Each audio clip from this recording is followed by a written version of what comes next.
ठीक आहे. त्याचा काल मलाही पण फोन आला होता. त्यांनी सांगितलं, आता डॉक्टर असल्यामुळे मला एकंदर वस्तुस्थिती समजून घेतली मी.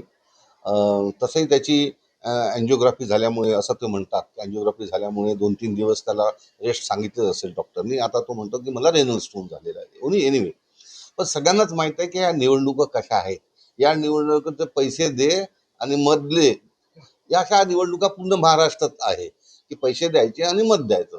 त्याच्यामुळे डिजिटल जो प्रचार आहे याला आजच्या घडीला मला काही वाटत नाही की त्याला काही स्थान आहे या या प्रकारच्या निवडणुकीमध्ये. बाकी निवडणुकीमध्ये डिजिटल आणि सोशल मीडियाला फार मोठं स्थान असते, पण या निवडणुकीमध्ये आणि म्हणून आम्हाला असं वाटतंय की आज आम्ही सगळेजण आज पुन्हा बसणार आहोत आणि एक शेवटचा निर्णय काय घेऊ या बाबतीत विचारविनिमय करणार आहोत. वंचितला पाठिंबा देणार हे आता रद्द होईल? नाही, असं काही अजून द्यायचा की नाही द्यायचा, तरी शेवटी काय फोनच करावे लागतात ना. 4-5-10 नगरपालिकेला फोन करा आणि कळवा काय करायचं म्हणून. तर आज आम्ही सगळेजण आज संध्याकाळी बसू.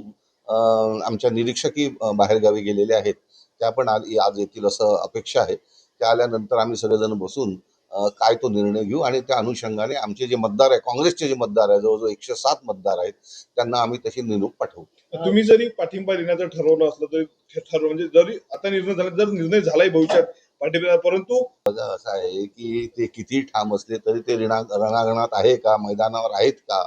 आणि मी जसं सांगितलं की ह्या निवडणुका ह्या डिजिटल पद्धतीने होत नाहीत, पण आता त्यांच्याही प्रकृती अस्वास्थामुळे ते जर बाहेर निघूनच असेल तर आम्हालाही दुसरा निर्णय करावा लागेल.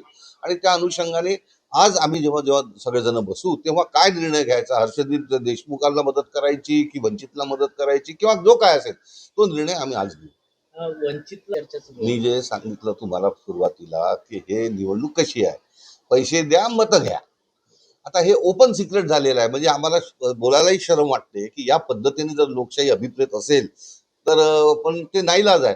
आता त्या पद्धतीने समजा उमेदवार, आता मला सांगा, एवढं त्यांना वाटत असेल की बा आपण खूप, तर बाजोरियाचा जेव्हा फॉर्म होता त्याची तर धुळाधाण उडाली होती. सारं मंत्रालय हलवून टाकलं होतं. आम्ही तर समजलं होतं मंत्रालय, मुख्यमंत्र्याचा सुद्धा फोन आला होता. अरे का बाजोरियाला का घाबरले तुम्ही? असं आहे. त्यामुळे हे उगाच हा उहापोह करायचा की आम्ही खूप स्ट्रॉंग आहे.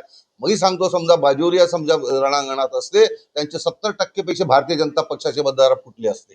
हे काय मोठं सांगतात आम्हाला की बा आमचं खूप स्ट्रॉंग आहे आणि आमची उमेदवाराला 400 मतं मिळतील. आणि म्हणून त्यांनी पूर्ण ताकद लावली बाजोरियाचा फॉर्म रिजेक्ट करण्यासाठी. त्याच्यामुळे ही जी निवडणूक आहे ही याच पद्धतीची निवडणूक आहे. ते आता सर्व जग जाहीर झालेलं आहे. ते सांगण्यालाही खरं तर एक राजकीय नेता म्हणून आम्हाला शरम येते की हे मतदार पैसे घेऊनच मतदान करतात. हे आता हे उघड गुपित झालेलं आहे. त्याच्यामुळे आता त्या पद्धतीने जर निवडणूक लढायची असेल तर ते आपला हा जो वंचितचा उमेदवार आहे तो त्याची तयारी आहे का, हेच आम्ही त्याला वारंवार विचारलं. त्याच्यानंतर त्याच्याकडनं कोणत्याही प्रकारचा आम्हाला होकार किंवा नकार आले नाही. त्या बाबतीत आता आज आम्ही निर्णय घेऊ.